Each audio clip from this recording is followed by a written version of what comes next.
selesai 11 orang dengan ditemani oleh peguam masing-masing beri keterangan, dan kebanyakannya disiasatkan di bawah Seksyen 95 Akta Perhimpunan Aman 2012. Jadi proses ambil kenyataan itu jalan lancar. Tentu sekali kami ditunjuk dengan beberapa gambar dan sebagainya lah, foto, ditanya tentang sama ada hadir atau tidak dan sebagainya. Dan tentu sekali kita tahu dalam isu macam ni soalan kita tak tahu, tapi jawapan tu sentiasa bocor lah. Jawapannya kita jawab di mahkamah. Dan okey, berjalan lancar, kita bagi kerjasama yang baik. Sekarang ni tinggal lagi kita tunggu apa pula lah tindakan selanjutnya daripada pihak kuasa. Yang penting saya anggap ini sebagai dah jadi satu proses intimidasi yang berterusan, yang mana kita minta supaya ini dihentikan ke atas, terutama sekali aktivis dan juga aktivis mahasiswa dan juga penggerak-penggerak politik dan masyarakat. Kerana soal perhimpunan aman, soal hak untuk bersuara, hak untuk berhimpun itu dijamin oleh perlembagaan kita. Apakah tindakan seterusnya akan diambil sekiranya kerajaan tidak mengambil langkah terhadap rediman Zahra Azmi? Ya, tindakan sentiasa diambil, sentiasa diteruskan. Tuntutan, demand, suara, tekanan, rungutan, pencerahan, penerangan, propaganda, wawancara, semua akan diteruskan. Suara-suara ni tak boleh dibungkam. Kalau dibungkam nanti dia makin ya. Orang kata makin kita ditekan makin kita melawan lah. So kita bukan suarakan soal-soal orang kata kepentingan politik dan peribadi. Kita bersuara tentang soal masyarakat, soal kebajikan dan juga keadaan yang semakin tenat ini.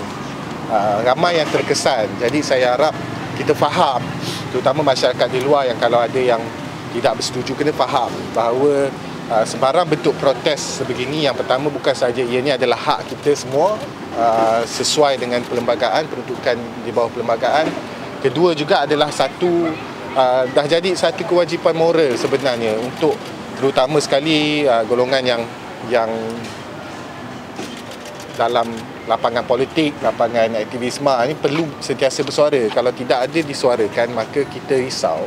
Dan juga dari segi tuntutan potong gaji menteri itu kan, berapa peratus yang ingin kamu menyatakan untuk potong gaji menteri? Semua. Saya dah potong semua. Semua boleh. Potong semua sebab keadaan yang makin teruk hari ini. So kita cadangkan supaya gaji menteri dipotongkan sebab skala menteri pun dah 70 orang. The biggest cabinet in the world now. So sebaiknya adalah mereka ini memotong gaji keseluruhannya.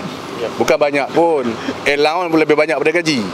Kan? Mereka sepatutnya memperkecilkan kabinet. Kabinet pun kena kecilkan. Cuma saya ada dua perkara yang nak dihighlightkan. Yang pertama sekali berkaitan adik-adik mahasiswa kita yang bersama dalam program ni. Mahasiswa juga terkesan sangat dengan kehidupan ekonomi pada hari ini. Saya minta supaya jangan diambil tindakan pada adik ni, kerana mereka inilah pewaris negara kita dan mereka bersuara atas hak mereka. Jadi tak perlulah ambil tindakan pada mereka. Ya, di peringkat universiti dan sebagainya. Kerana mereka menyuarakan hak mereka dan mereka juga rasa terkesan hari ini dengan apa yang terjadi dalam negara kita. Yang keduanya tentang kerajaan hari ini tidak mengambil satu inisiatif pun untuk membantu rakyat secara total. Yang dia buatlah jawatan kuasa jihad inflasi. Apa kerja jihad inflasi? Nak buat pasar barang murah di hampir seluruh dun dalam Malaysia ni. Ini bukan nak bantu kerajaan. Ini adalah untuk kempen pilihan raya. Jadi sepatutnya mereka ini jawatan kuasa jihad ekonomi, kita beranggapan mereka akan keluar dengan polisi dan dasar yang boleh bantu kerajaan dalam keadaan ketiga ini. Tapi malangnya mereka hanya announce pada kita nak adakan pasar di lebih 100 buah dun. Itu tak biar di kerajaan pun tak apa, NGO pun boleh buat kerja tu. Ini lebih kepada populis untuk mengkabui mata rakyat dan hanya bersifat untuk kempen pilihan raya saja.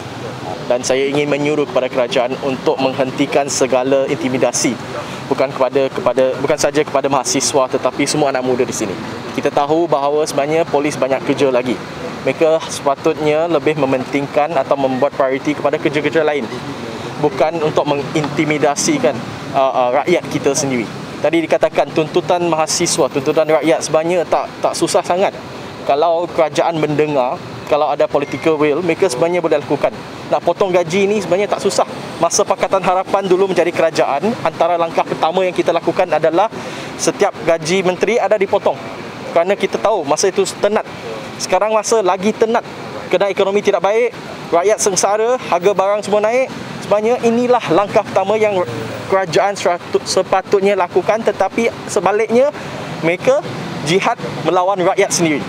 Dan inilah kita tak nak lihat, kita tak mahu lihat intimidasi ini. Saya menyeru agar segala tindakan, segala plan untuk melakukan charges dihentikan setermata. Mahasiswa-mahasiswa kita hanya menyuarakan keresahan, kebimbangan rakyat, kesusahan rakyat. Dan inilah hak kami di bawah Perlembagaan Persekutuan. Saya juga menyeru agar universiti tidak mengambil apa-apa tindakan disiplin terhadap mahasiswa kita. Kita haruslah memberikan ruang kepada mahasiswa kita, memberikan ruang kepada anak muda kita, memperkasakan mereka untuk menuntut dan membuat satu pendirian walaupun dalam mana isu, bukan untuk menghukum atau mengintimidasikan mereka. Maka kami berdiri, ini suara rakyat. Bukan suara kami, tetapi suara rakyat yang semakin susah disebabkan bukan saja inflasi tinggi, tetapi satu kerajaan yang tidak prihatin, yang tak ada clue langsung untuk menyelesaikan masalah yang kita ada di sini. Sebab mereka eksekutif, mereka yang membuat dasar. Tanggungjawab mereka untuk membuat dasar yang menyeluruh, yang holistik, yang betul-betul menyelesaikan masalah, bukan populis. Yang ni populis saja. Lepas jualan tersebut, apa yang berlaku? Harga masih tinggi. Bagaimana mereka nak selesaikan masalah, inilah tanggungjawab mereka. Dan jika mereka tak dapat jalankan tanggungjawab mereka, baiklah letak jawatan saja.